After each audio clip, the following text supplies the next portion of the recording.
Ahora le cedemos la palabra al maestro Luis Fernando Barajas Gómez, conferencista de Colegio de Bachilleres.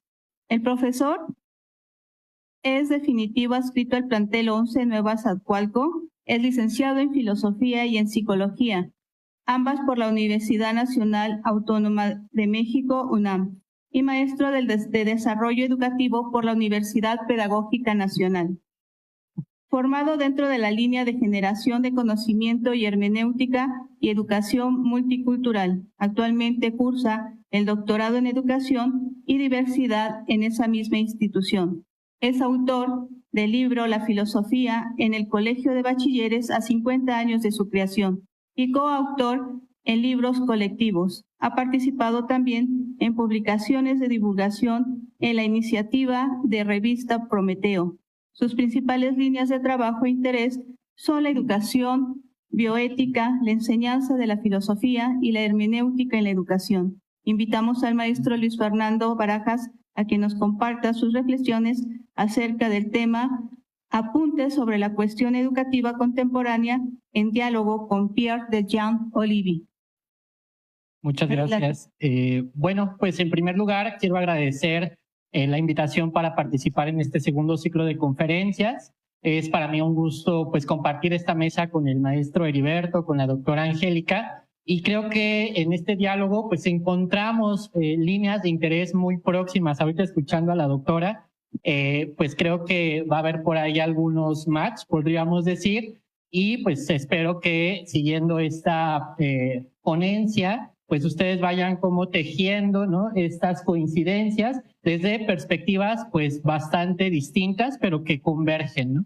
Mi trabajo pues pretende ser una aportación en forma de apuntes en el que busco ensayar la idea de que la cuestión educativa se encuentra pues en diálogo, o puede ser encontrada en diálogo con el pensamiento de Pierre de Jean Olivier, que es una fuente, a mi parecer, muy rica para pensar los problemas que aquejan a esta dimensión en nuestro tiempo.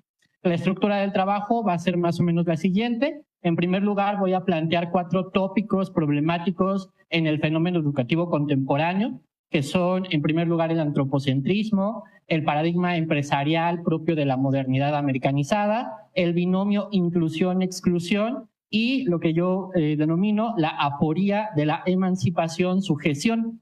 Argumento que la manifestación de estos problemas en la institución escolar se relaciona con una noción filosófica que es la de lo inhóspito.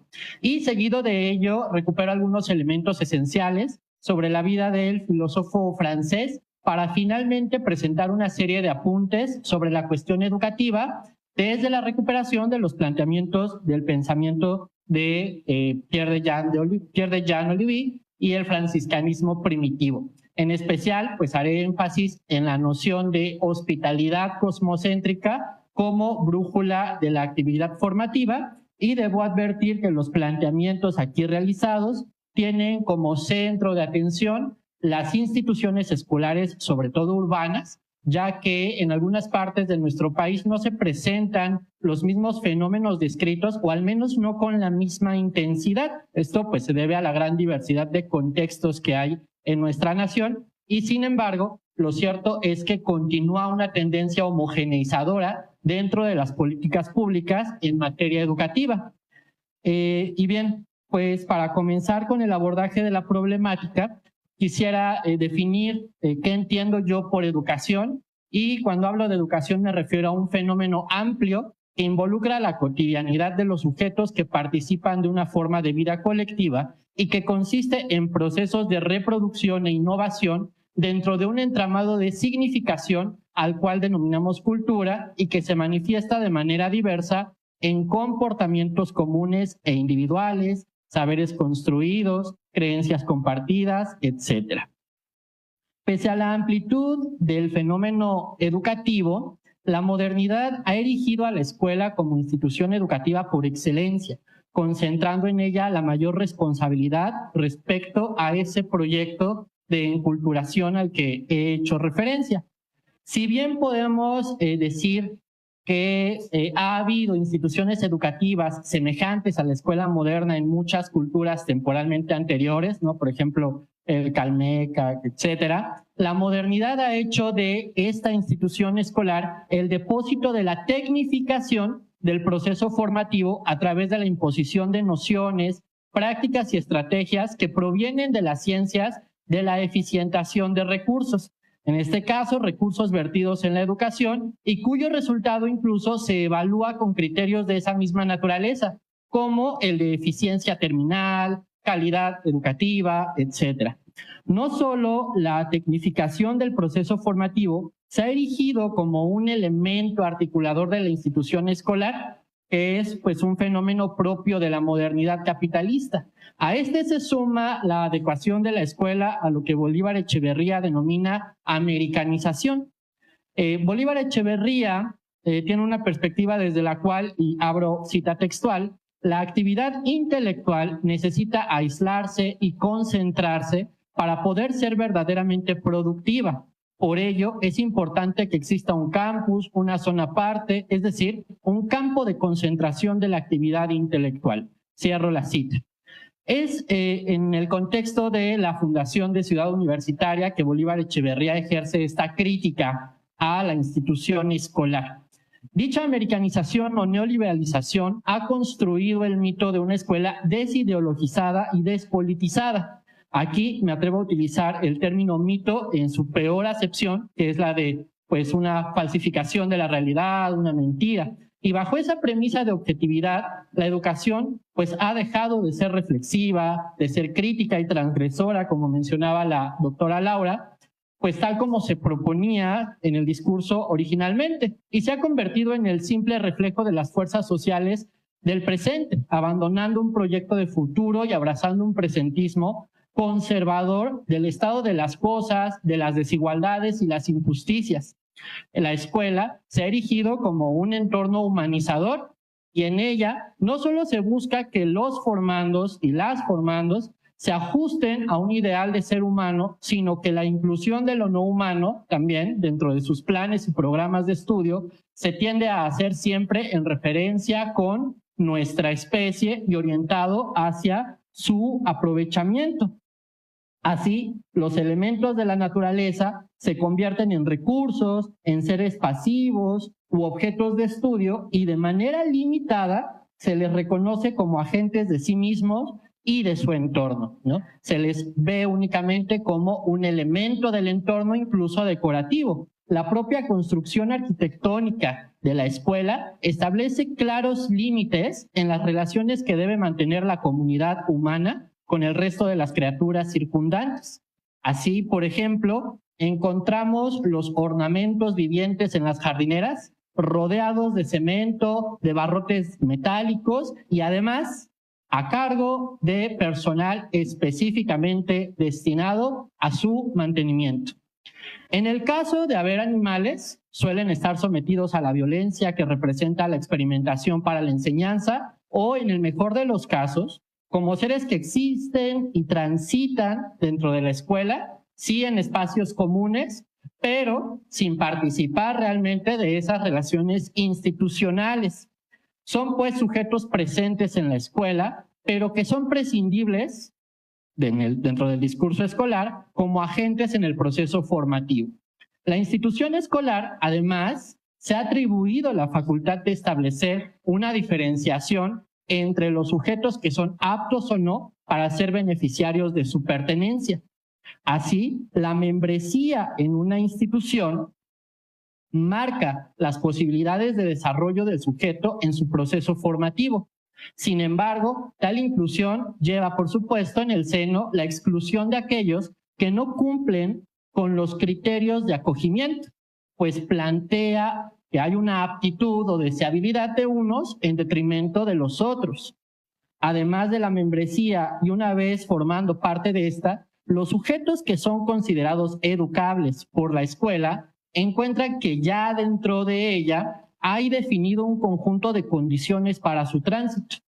A estos condicionamientos se suma una determinada subjetivación de sus miembros. Así, por ejemplo, los programas educativos seleccionan la preeminencia de ciertos entramados de sentido sobre otros. En pocas palabras, pues lo que la escuela hace es poner una cultura por encima de la otra. Encontramos ahora, voy a entrar a un tópico que en este caso converge con el trabajo del profesor Heriberto, pero por lo que vi también con la doctora Laura, y se trata de lo que denomino la aporía de la emancipación y la sujeción.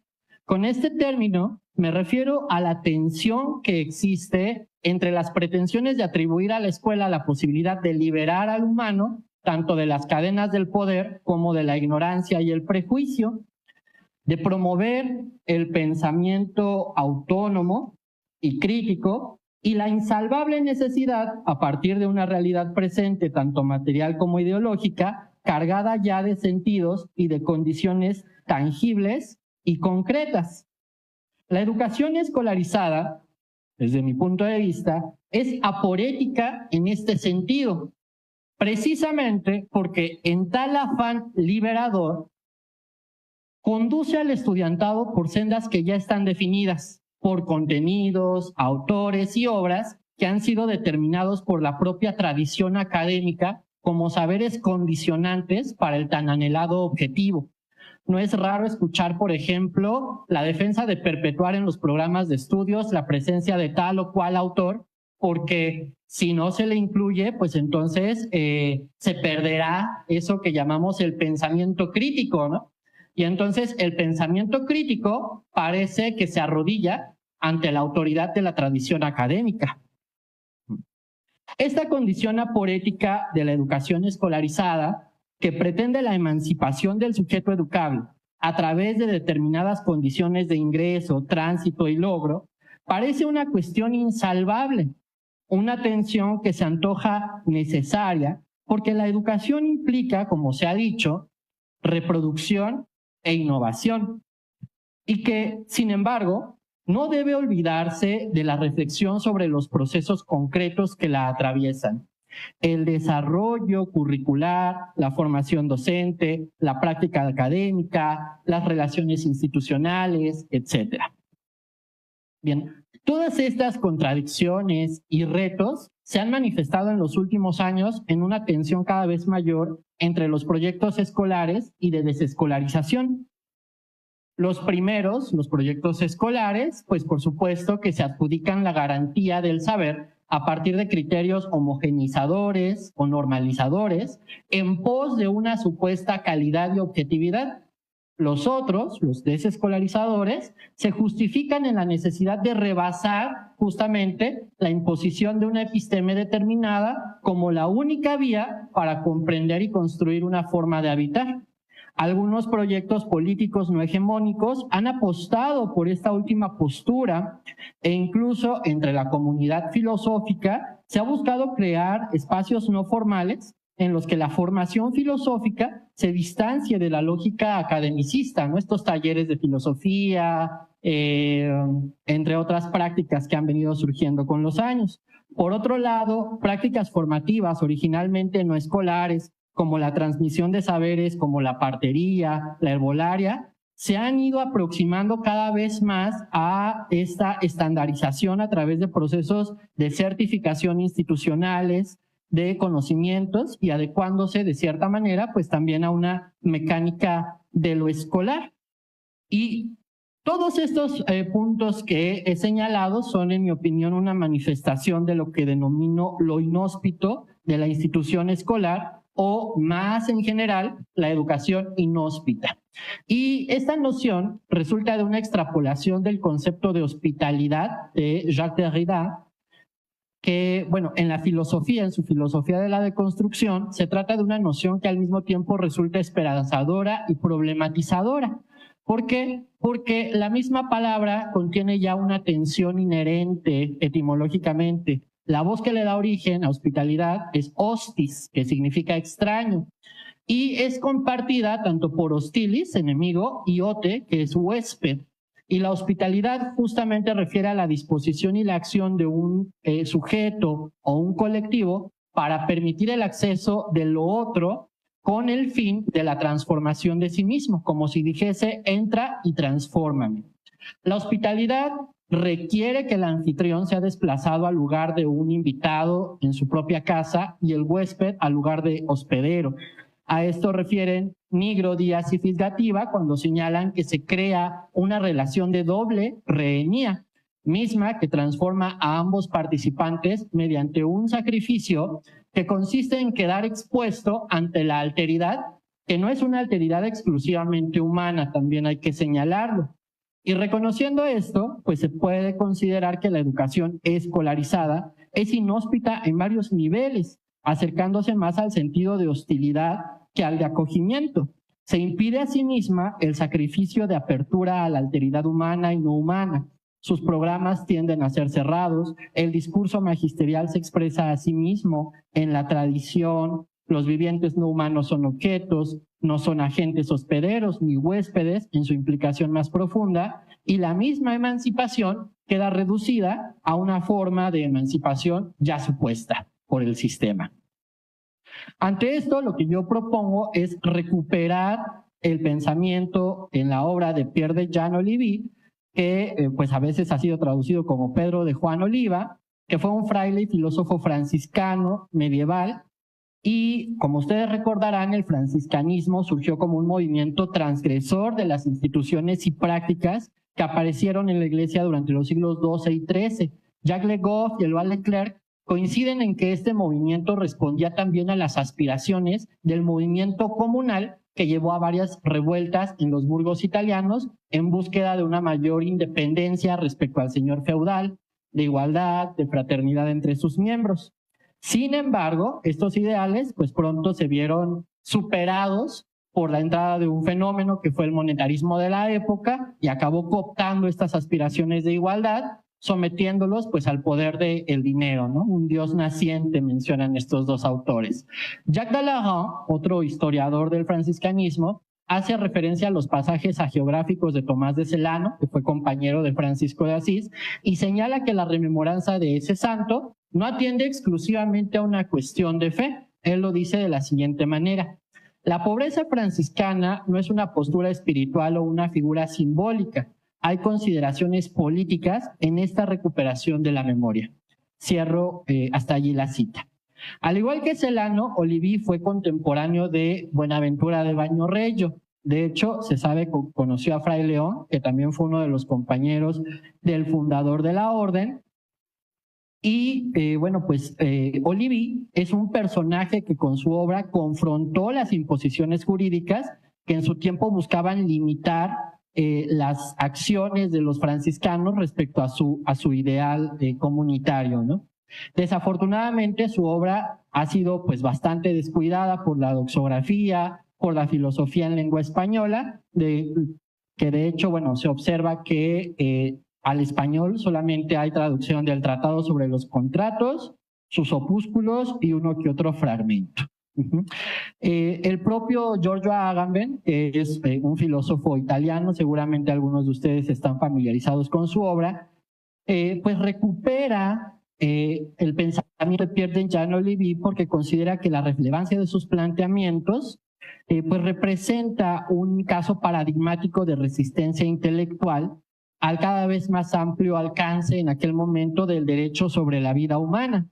Si bien Agamben critica el pobre alcance práctico de la justificación del modo de vida franciscano como, y cito, intento de realizar una vida y una praxis humanas absolutamente por fuera de las determinaciones del derecho, hasta ahí la cita, lo recupera en cuanto es útil para pensar la cuestión política que a él le interesa, que es el estado de excepción permanente de las democracias liberales modernas.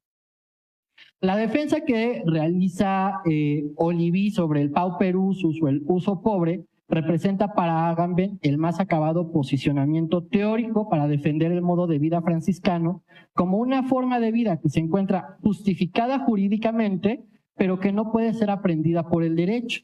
Esto es muy interesante porque raya un poco o se aproxima un tanto a la cuestión que hace un momento preguntaban a la doctora, o sea, ¿cómo podemos hacer transgresión dentro de la escuela si la misma escuela nos establece una cierta normativa, un mismo programa que va orientando, va guiando ciertas actividades, ciertas acciones determinadas por parte del docente? Y lo interesante de Pierre de Jan-Olivier es que justamente él, en cierto modo, lo que hace es justificar desde el derecho, porque el modo de vida franciscano está más allá de la norma establecida, que fue un tanto lo que mencionaba la doctora Laura al decir, bueno, claro, hay una normativa y tenemos que cumplir con cierto papel, entre comillas, burocrático, y sin embargo, hay un espacio para la acción que excede esa misma normativa. A todo esto, la pregunta es, ¿qué puede ofrecernos este pensador a los problemas descritos al comienzo de este texto? ¿Hay en su pensamiento escrito hace más de 6 siglos algo que pueda ayudar en la interpretación y la transformación de la educación contemporánea? Ante la mirada de quienes sostienen la necesidad de respuestas siempre novedosas ante escenarios emergentes, pensar en la actualidad del pensamiento de este filósofo parece un despropósito, ¿no? Muchos dirán, ay, pero ¿para qué recuperas o te vas a este pensador del siglo XIII? Sin embargo, puede responderse con facilidad, número uno, que las ideas distantes temporal y culturalmente se nos presentan como recursos para interpretar el presente a través de una actualización creativa, no su emulación, no la imitación de lo que decía el autor, pero tampoco su omisión, ¿no? Riquet diría, hay que leer, y leer significa apropiarse o actualizar lo que está en el texto. Bien, el pensamiento de Pedro de Juan Oliva ofrece clases interpretativas para pensar los problemas de la educación en tanto tópico que permite pensar la relación entre persona y comunidad. Como sostiene Todisco en el proyecto franciscano, abro cita textual, el sujeto no puede ser separado de la totalidad del cuerpo social que lo acoge y lo disciplina y lo ayuda a realizarse, aunque no se disuelve en dicha totalidad. Aquí encontramos nuevamente esta cuestión del individuo y la comunidad. Es a través de lo que podría denominarse hospitalidad cosmocéntrica que se ofrecen vetas esperanzadoras en cuanto a concebir posibilidades formativas. A continuación, se establecen algunos apuntes en este sentido. Para Olivier, como para Francisco, la autodeterminación es centro de la vida libre, que no se reduce a la posibilidad de elección, sino a la capacidad de regir sobre la experiencia de sí. No basta que la voluntad se mueva a sí misma de cualquier modo, sino que debe ser responsable de sus actos hasta el punto de doblegar a ella las demás potencias del alma. La voluntad es la gran señora de la vida interior del hombre. Esto escribe José Antonio Merino, que es uno de los principales estudiosos de la filosofía y la teología franciscana. Lo nodal de la autodeterminación en el pensamiento de Olivier nos presenta 3 vías explorables para la actualización de su pensamiento en el ámbito educativo. Primero, para pensar la educación como un medio para el bien común, para la superación del antropocentrismo en segundo, y para atender a esa tensión que he denominado emancipación-sujeción como tercero. Respecto al primer punto, en su tratado sobre los contratos, Olivier señala como principio no limitado al principio de bienes, al intercambio de bienes, que al ser el bien común la razón de los contratos civiles y humanos, hay una prevalencia del bien común, ante el bien privado, tanto para el derecho como para la justicia y la caridad. Pues este autor lo que dice es que no hay nada más inicuo para perjudicar el bien común y universal que favorecer intereses privados y particulares. La educación formal, como construcción humana, tendría por objeto entonces una formación basada en el bien común y la vida comunitaria con la finalidad central de construir condiciones de bienestar colectivo. Por lo tanto, no podría ser concebida como un bien apropiable y mercantil, ni orientada para ofrecer al individuo las aptitudes que le hagan ser parte de una masa de consumidores que exclusivamente buscan satisfacer sus propias necesidades dentro de un presente de desigualdades que aparentemente se nos presenta como incuestionable. Respecto al segundo punto, el del antropocentrismo, la centralidad de la autodeterminación abre el camino a una perspectiva en la que no hay lugar para la primacía humana en cuanto a ser racional, echando abajo el criterio de exclusión basado en la razón o en la aptitud intelectual. Como consecuencia, se reconoce la agencia de lo no humano dentro del campo formativo y, por lo tanto, con un papel formador en su interacción con agentes humanos dentro de una comunidad no jerarquizada de vivientes particulares, tanto en especie como entre individuos. De lo anterior, de lo no humano, hay también un nuevo espacio en el ámbito de lo educativo, pues la esfera de la formación no recaería exclusivamente en aquello que puede aprehenderse desde el intelecto racional, sino la aprehensión que se puede dar dentro de la experiencia que genera la relación sacrificial ante la exposición a una alteridad que no se agota en la cognición humana.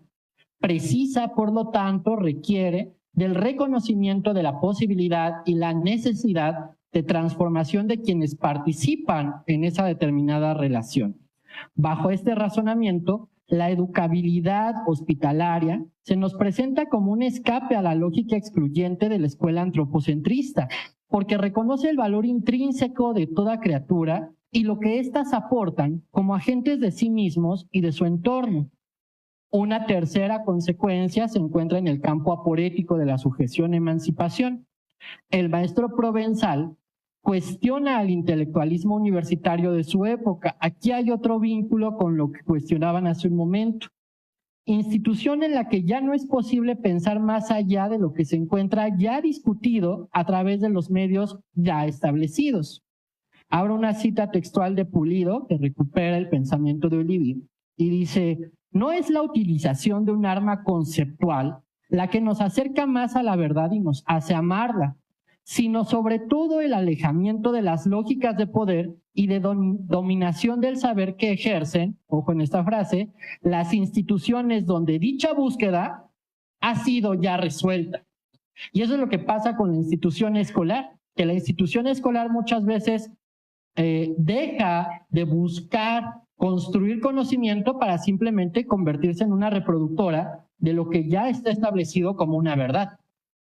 Ante esto, ofrece Pierre de Jan-Olivier la obediencia caritativa como libertad de conciencia que se resiste a la dominación y que, sin embargo, no busca su destrucción ni su abandono. El cuestionamiento oliviano a la lógica en la que se reproduce el conocimiento académico se ofrece como vía de liberación dentro de la comunidad.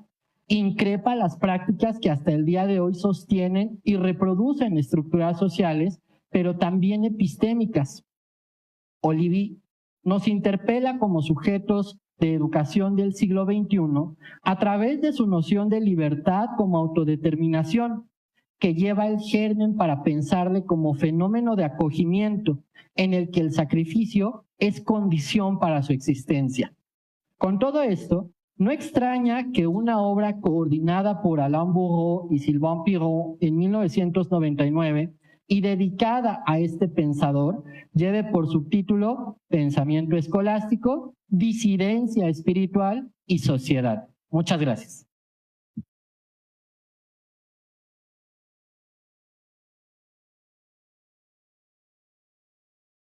Agradecemos al maestro Luis Fernando esta ponencia, muy interesante también, acerca de apuntes sobre la cuestión educativa contemporánea en diálogo con Pierre Jan-Olivier.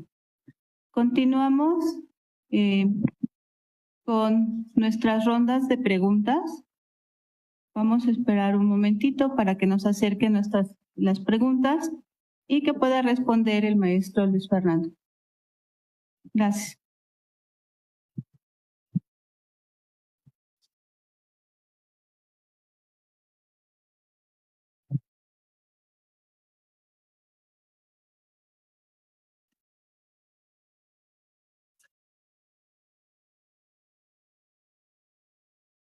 Muchas gracias. Dice la pregunta número 1, ¿el modelo educativo del filósofo francés sería transgredir y anárquico.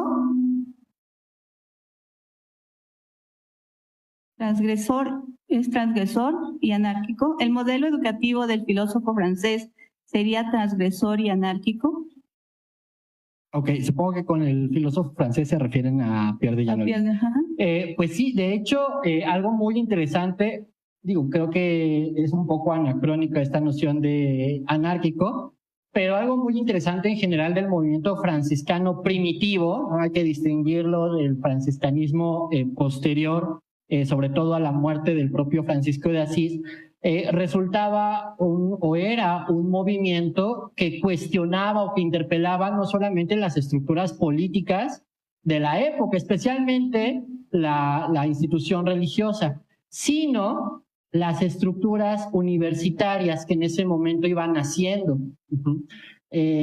Tanto Pierre de Genolier, recuperando la tradición de Tomás de Celano y de Francisco de Asís, hace una crítica justamente a esos espacios que ya están establecidos para el conocimiento y que pareciera que no hay otro espacio u otro lugar en el cual se pudiera pensar si no es dentro de la universidad, ¿no? Y eso es, a mi parecer, pues sí, podríamos decir anárquico o transgresor. Fue transgresor el movimiento franciscano primitivo que fue perseguido, ¿no? Y que la noción de pobreza que establecían fue cuestionada desde la propia institución eclesiástica. ¿Por qué? Porque lo que ponía en duda eran esas relaciones de poder que había dentro del mundo del siglo XII, inicios del XIII.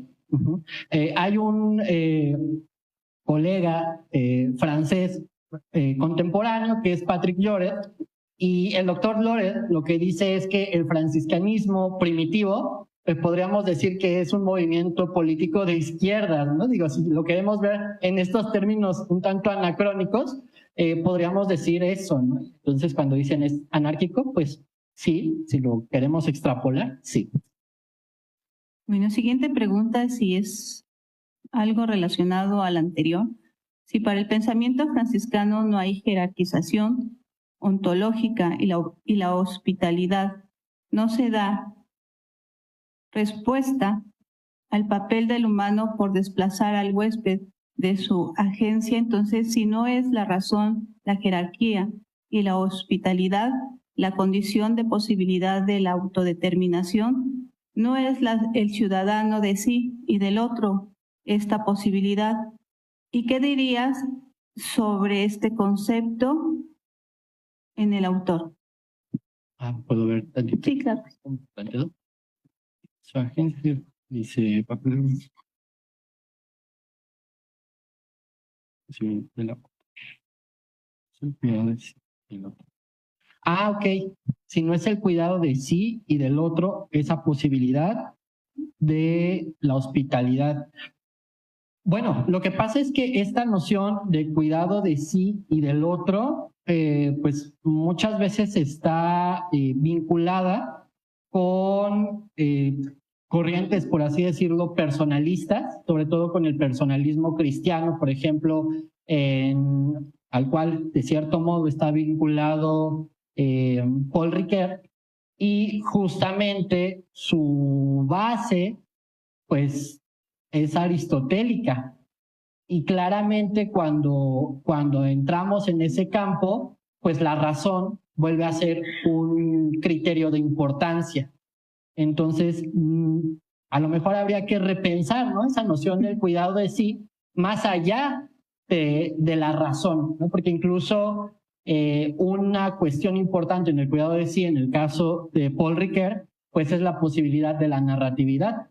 Y esa narratividad está ligada ¿a qué? A un lenguaje proposicional, y el lenguaje proposicional a la razón.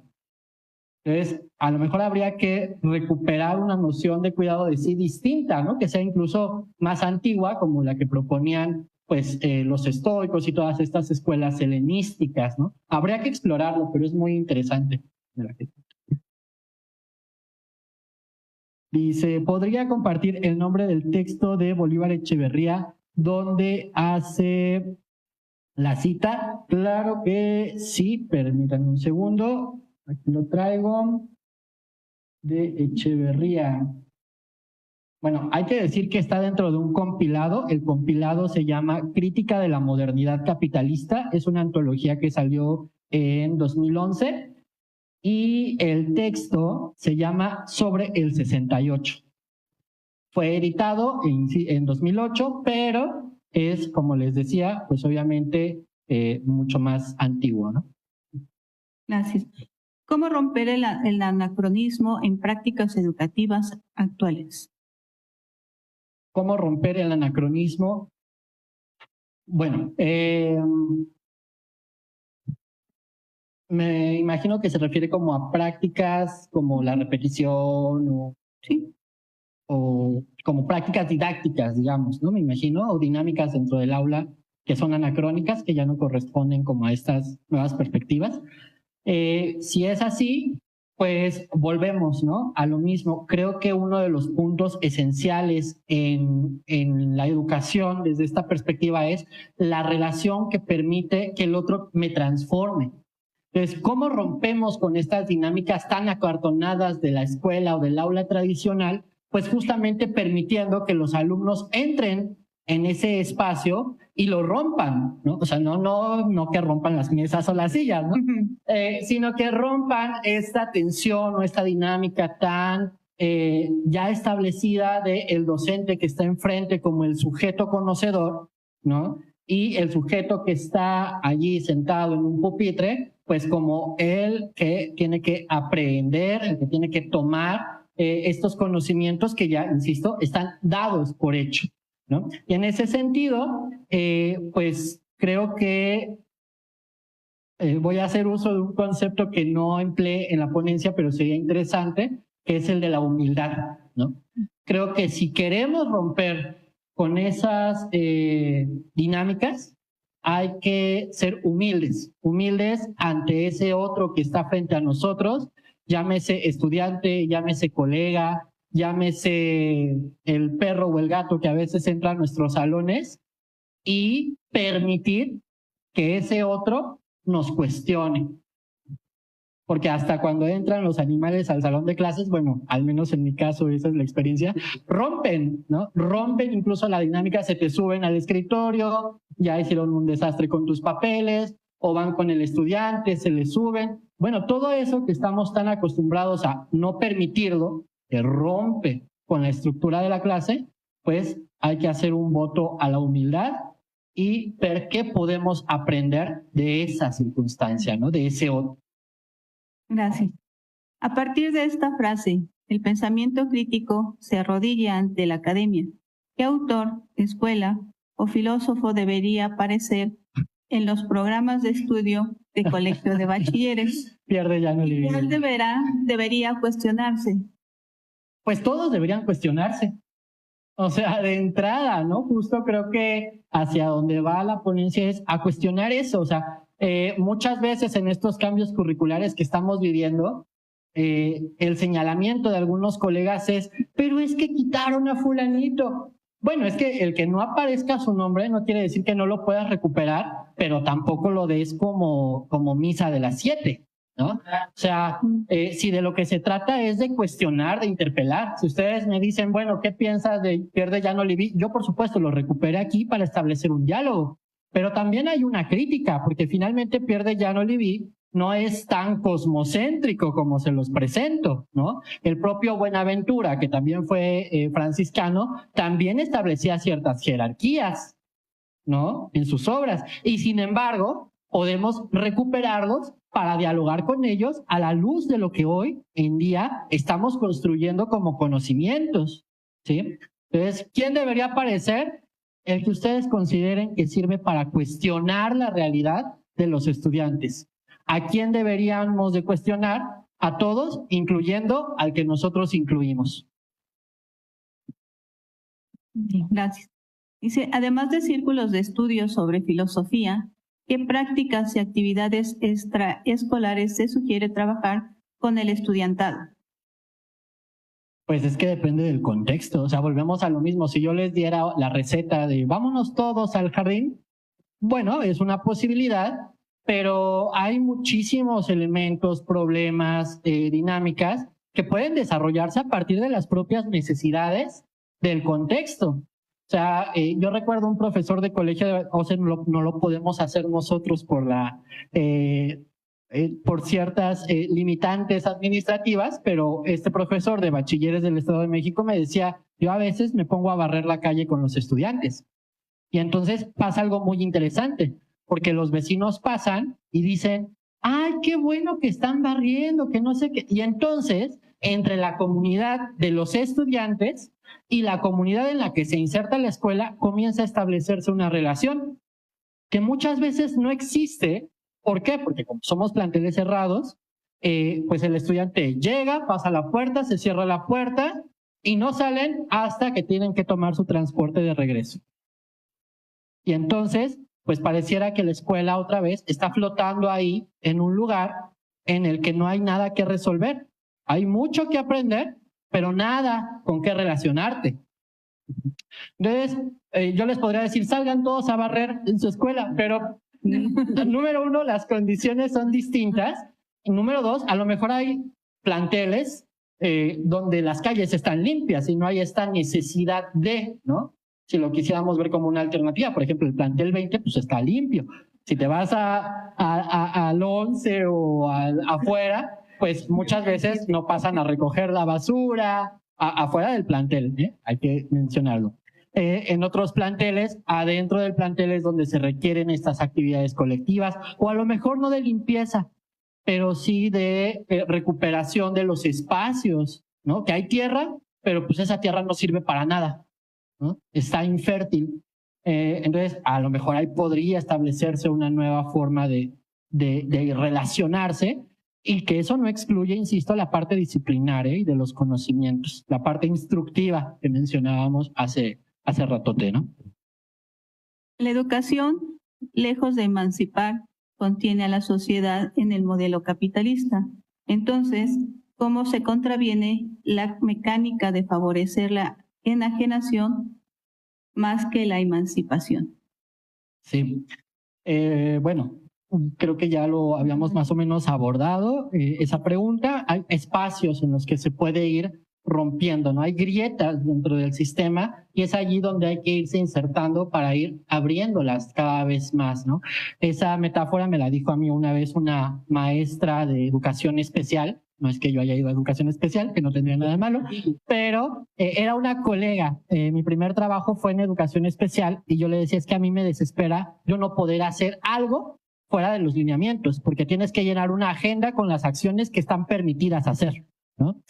Y entonces cuando yo me quería mover por otro lado para hacer, por ejemplo, campañas de salud visual, me decían, pues es que mucho cuidado, porque si te cachan, estás haciendo proselitismo político dentro de la escuela, ¿no? Entonces yo me desesperaba mucho, bueno, al final renuncié, pero esa maestra, ya que había renunciado, hay que decirlo, me decía, es que hay que buscar esos espacios y hay que irlos rompiendo. Y desde entonces, bueno, me quedo con esa metáfora que me parece muy valiosa para pensar esta cuestión. Dice, con la nueva escuela mexicana que se aplica actualmente en México, ¿cómo podemos relacionarlo con la cuestión educativa contemporánea? Bueno, es que ahí voy a tener, por supuesto, un sesgo y siempre es más saludable decir el sesgo.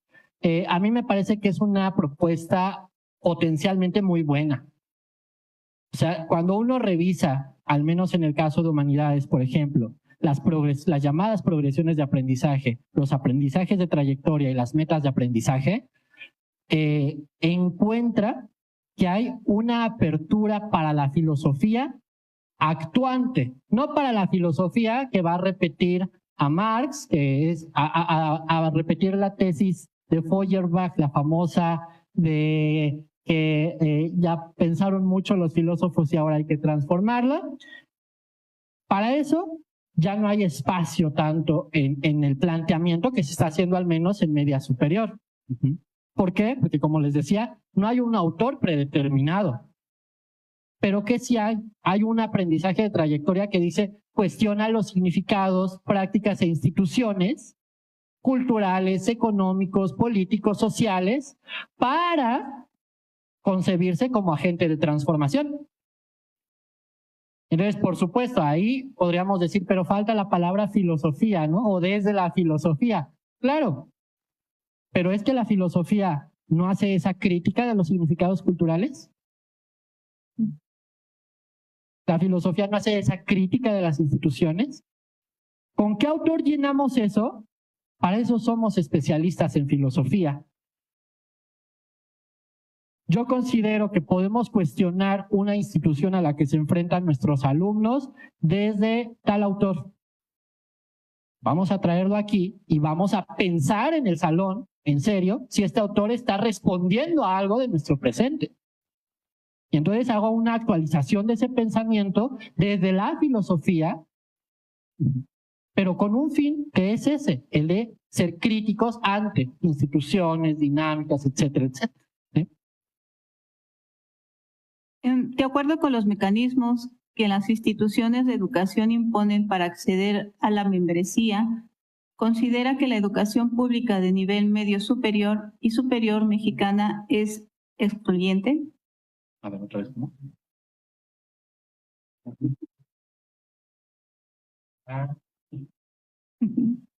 Ok. Bueno, exigente, a lo mejor habría que precisar, ¿no? Como ese término a que nos referimos con exigente, supongo yo que se refiere a estos mecanismos de ingreso a educación media superior como el famoso examen o los exámenes, ¿no? De Comipems que hoy afortunadamente están en cuestión, ¿no? Digo afortunadamente porque también se había fetichizado la prueba objetiva, ¿no? Y entonces, ¿quiénes son los mejores estudiantes? Bueno, los que sacaron un puntaje mayor dentro de esta campana de Gauss que nos establece la norma, y entonces de aquí para acá están mejor siempre y cuando hayan pedido estas opciones. Y bueno, es un mecanismo que a mi parecer, pues más que ser, es que dice excluyente, no exigente. Sí, pues son excluyentes, por supuesto, justamente por esto que acabo de mencionar. O sea, cuando establecemos una prueba objetiva que nos da una campana normalizadora y nos dice, mira, de aquí para acá pueden entrar estos subsistemas y de acá para acá no, por supuesto que estamos excluyendo, ¿no? Estamos estableciendo esas aptitudes supuestas además a través de 128 preguntas de opción múltiple. Cuando sabemos que el éxito académico no solamente depende de saber responder, porque también ahí hay una cuestión, saber responder un examen. Una cosa es saber responder un examen, que no es lo mismo que tener los conocimientos que se establecen como criterio para elaborar el examen, y otra cosa es tener habilidades para el desarrollo y el desempeño académico. Y lo hemos visto, tenemos estudiantes que dentro de las clases tienen excelente desempeño, unas grandes participaciones, un gran manejo de conocimientos, la posibilidad de extrapolar, que a veces no se da entre quienes tienen mayor puntaje, un concepto a una realidad. Y eso no lo mide un examen. Entonces, habría que pensar mecanismos que nos permitan tener una visión más amplia de los estudiantes y por supuesto que los propios instituciones, que las propias instituciones de educación media superior, pues se cuestionen este criterio de el buen estudiante y el mal estudiante, ¿no? Un buen prospecto y un mal prospecto, como si estuviéramos buscando pareja, ¿no? A través de un examen. ¿Quién buscaría pareja a través de un examen, no? Gracias. ¿Cómo podríamos recuperar el sentido subversivo y creativo de la educación contra las inercias acomodaticias? Ante las inercias acomodaticias, ¿cómo podríamos recuperar el sentido subversivo? Pues insisto, cuestionando, o sea, preguntándose desde por qué estamos enseñando lo que estamos enseñando y cómo. Si como docente, algo que yo creo que falta mucho en la formación docente es filosofía de la educación, en el sentido de cuestionarnos incluso qué es lo que vemos en eso que es educable. Es decir, ¿qué definimos como sujeto educable? ¿Por qué decimos que los estudiantes son educables? ¿Qué es lo que queremos educar? ¿Para qué? ¿No? En en algunas teorías curriculares, se dice que hay tres pilares fundamentales, que es tener claro una antropología de la educación, es decir, quién es ese sujeto educable, una metodología de la educación, es decir, la didáctica, y una teleología de la educación, es decir, un fin, pensar un fin para la educación. Si como docentes no hacemos esa reflexión antropológica, metodológica y teleológica, pues estamos siendo justamente aplicadores de técnicas, como decía la doctora Laura hace un momento. Somos esos funcionarios que llegan al salón y reproducimos el modelo que nos indican tal cual, y entonces podemos proponer lo que ustedes quieran, ¿eh? ABP, aprendizaje basado en proyectos, pero si lo hacemos porque la institución nos lo dice, no hay esa posibilidad de subversión de la educación, ¿no? O de creación de la educación.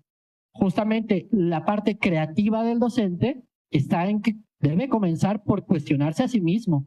¿A quién estoy educando? ¿Para qué lo estoy educando? ¿Y cómo, según yo, estoy educando? Y sobre todo, como diría Gadamer, la educación es educarse. Entonces también como docentes, cuestionarnos nuestra formación. Porque siempre le echamos la culpa al otro, ¿no? Incluso a la institución. Es que la educación no es crítica porque no pone a Marx. Bueno, ¿por qué quieres que pongan a Marx, no? Cuestiónate tú si tu formación se reduce solamente a eso también, ¿no? Y bueno, pues ya. Muchas gracias. Gracias.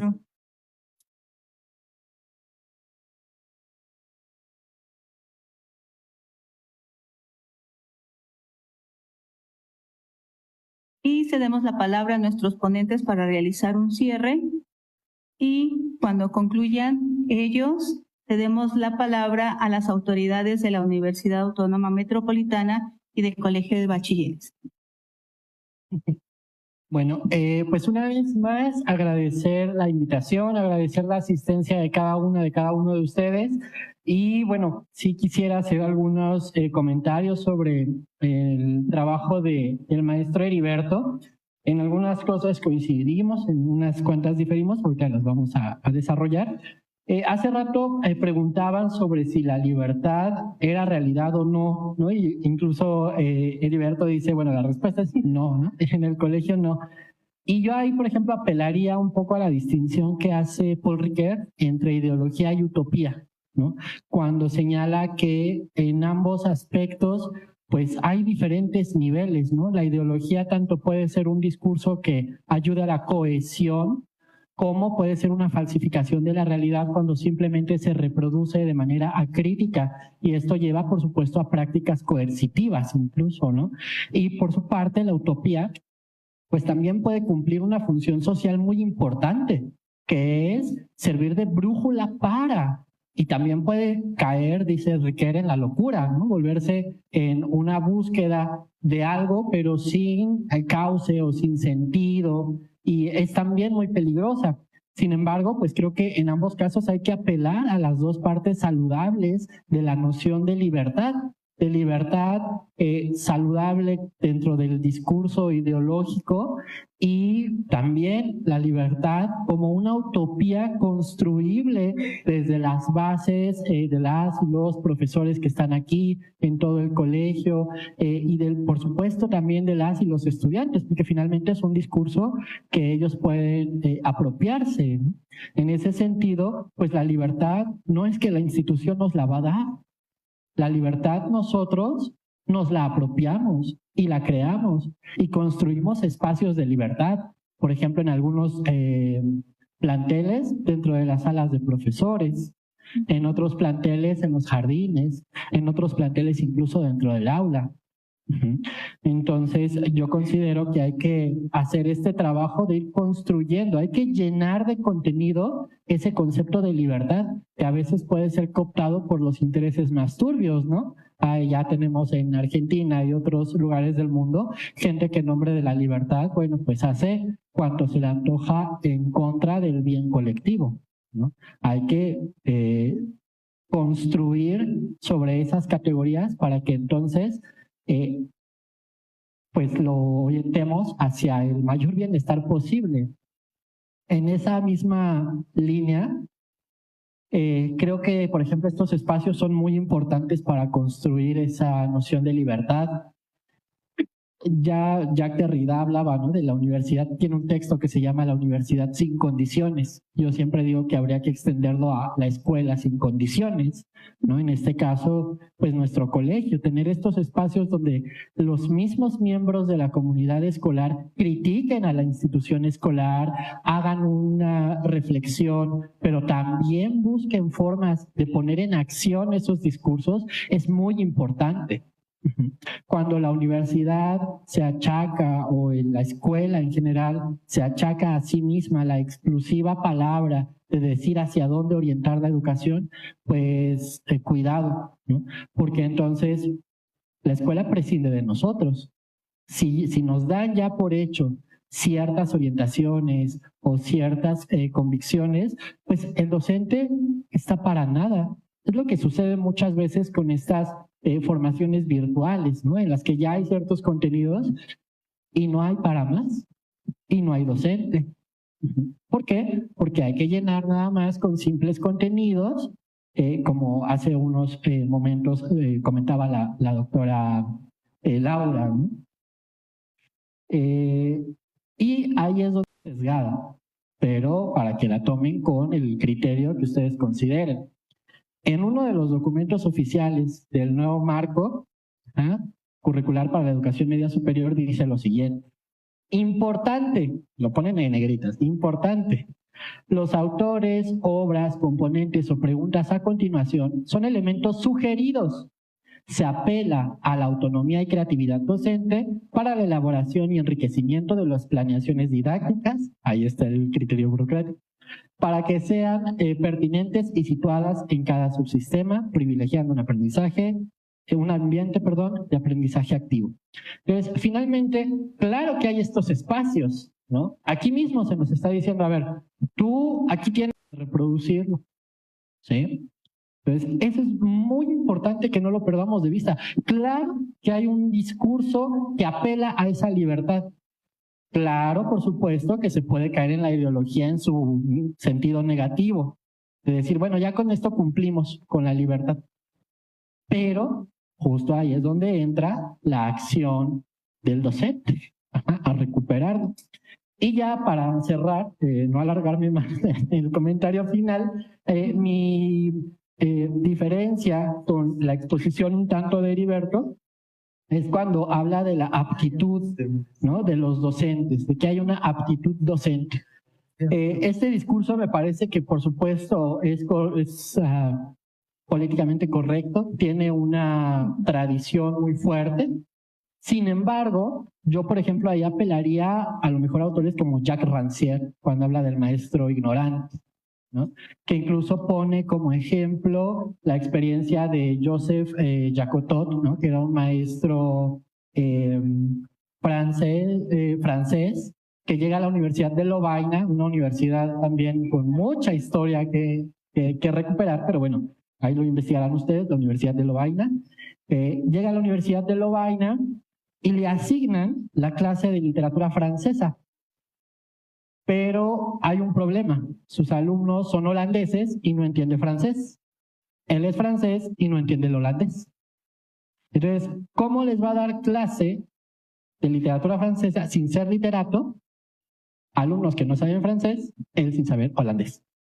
Y entonces es una experiencia muy interesante porque además en el libro, así se llama, El maestro ignorante, si quieren recuperarlo, Rancière va describiendo la experiencia de este profesor y cómo los estudiantes se van apropiando de la dinámica en el aula junto con el docente, porque también eso es muy importante cuando hablamos de aprendizaje cooperativo. Muchas veces los profesores dicen, claro, y entonces los estudiantes van a cooperar, ¿no? Que cooperen entre ellos, cuando el aprendizaje cooperativo implica al docente dentro de esa misma dinámica. Pero muchas veces en la práctica esto no se ve reflejado, ¿sí? Y bueno, me llegó como un comentario. Y bueno, ya vamos, bueno, con esto yo iría cerrando. Le paso el micrófono a Heriberto, ya para no extender. Bien, yo respondiendo un poquito a lo que comenta Luis Fernando, pues bueno, por la naturaleza de mi texto, pues no venía esa parte, pero sí, yo también coincido mucho en que el enseñante también debe ser un eterno aprendiz, ¿no? Y debe estar inmerso también dentro del proceso de aprendizaje de los alumnos, como un alumno más inclusive, ¿no? Por eso hablamos de espacios de aprendizaje, ¿no? Porque nosotros también aprendemos mucho, ¿no? A veces los alumnos traen fuentes de información que no conocíamos y pues bueno, es enriquecedor también para nosotros, ¿no? O emiten reflexiones y preguntas que pues nosotros no habíamos hecho. Y eso también es enriquecedor para nosotros, ¿no? Entonces, un poquito esa parte, la primera parte de lo que comentó, pues también lo reitero, lo comenté hace un momento, creo que estamos en un momento histórico muy importante. Las luchas del siglo XX pues sí dieron frutos, ahorita los podemos observar, por ejemplo, en la cita que acaba de leer Luis Fernando. Pues ahora nos toca a nosotros hacer nuestra parte, ¿no? Y es materializar todo esto que se está esbozando en el discurso oficial. Y pues bueno, yo nada más me queda nuevamente agradecer a la Universidad Autónoma Metropolitana por abrirnos las puertas. Espero que nos la abran más seguido, no cada 2 años. Y nosotros muy gustosos estamos aquí, pues igual estaría muy padre que en algún momento pues la UAM visitara el Colegio de Bachilleres, ¿no? Eso ya muy importante. Pues bueno, muchas gracias a todos.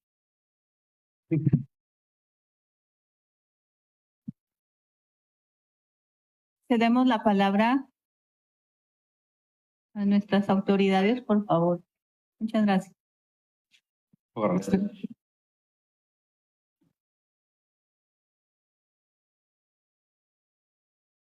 Hola, pues bueno, va a ser muy breve. Muchísimas gracias por todo esto que nos están compartiendo. Queremos dar unos reconocimientos de su participación. Entonces, si les parece, los vamos llamando y pasan acá. Entonces, primero, un reconocimiento para la maestra Laura Vázquez. Muchas gracias por su moderación en esta mesa.